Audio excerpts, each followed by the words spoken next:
On va continuer le cours à propos de la probabilité d'un événement. Tout d'abord, un événement, c'est un sous-ensemble de l'univers. L'univers, c'est l'ensemble des possibilités de la valeur de x.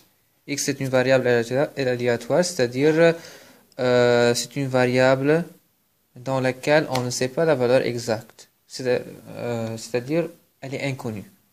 Pour cela, on a créé un ensemble qui s'appelle univers. Et cet univers-là, c'est l'ensemble des possibilités. C'est-à-dire, il existe dans cet intervalle-là, il existe toutes les possibilités de cette valeur, de cette variable. Donc, la variable, ici par exemple, la taille du crayon, appartient à un ensemble qui est l'univers. Et cet univers-là, c'est l'ensemble des possibilités de la taille du crayon. Par exemple, 2 cm, 3 cm, 4 cm.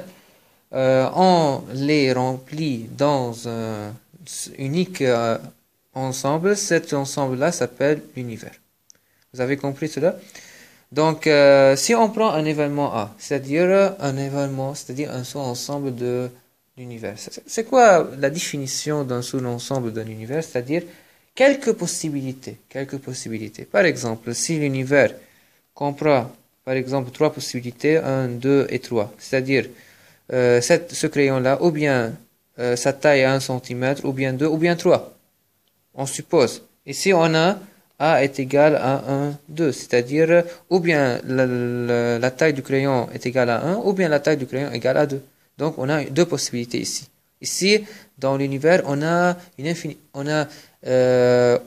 est certain que la taille du crayon ou bien est égale à 1, ou bien égale à 2, ou bien égale à 3. On ne sait pas. Mais on est sûr que la taille du crayon appartient à cet ensemble-là. Mais on n'est pas certain que la taille du crayon appartient à cet ensemble-là.